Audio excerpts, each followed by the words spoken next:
Yan mga katupay, shout out pala ako sa mga nagtitinda ng isda dyan sa palengke, oy, mga ma'am, mga sir. Dito pala ako ngayon mga katupay sa tabing dagat mga katupay, oh. May mga kasama na ko dito na mimingwit mga ma'am, mga sir. Yan, mga namimingwit yan sila, mga ma'am, mga sir, mga tindiro na tindira dyan sa palengke. Paano yan ngayon mga ma'am, mga sir? Sa tingin niyo mabibili pa sa inyo ng isda ng mga yan mga ma'am, mga sir? Nga kayo ngayon. Paano naman kasi ang mamahal-mahal ng mga isdang binibinta nyo dyan? Lahat yan sila namimingwit dito mga ma'am, mga sir. May mga huli na yung mga yan mga ma'am. Sigurado, for sure yan, hindi na yan bibili sa inyo ng isda. Nga kayo ngayon mga tindira dyan sa palengke ng isda mga ma'am,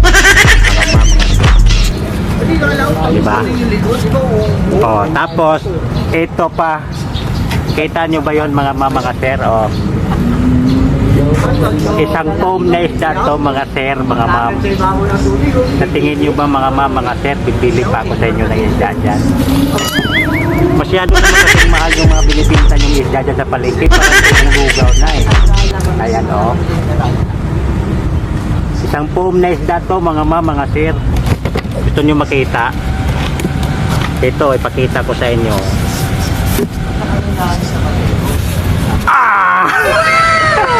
Isang isda mga ma'am, mga sir.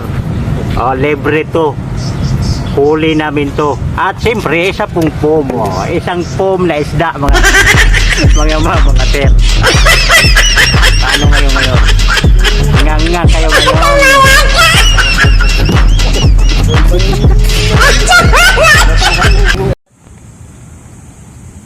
Laki grabe laki mga tupay grabe laki.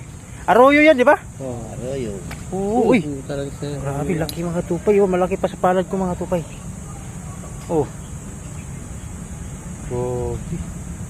Swerte, sarap siguro hilain yan, bro. Bigat. No? Excited ka maghila pag ganyan kalaki. Sino mo? Ulam ka ngayon. Kaya huli yung mga siya kasama namin dito mga tupay. Lahat kami dyan na namimingwit mga tupay. Si pare pa lang nakakuha ng buwan-buwan. Si Daddy. Ano na? Baka ma-wonder itlog na naman tayo dito. Ang bira, Daddy. Galingan mo, Daddy. Wonder itlog.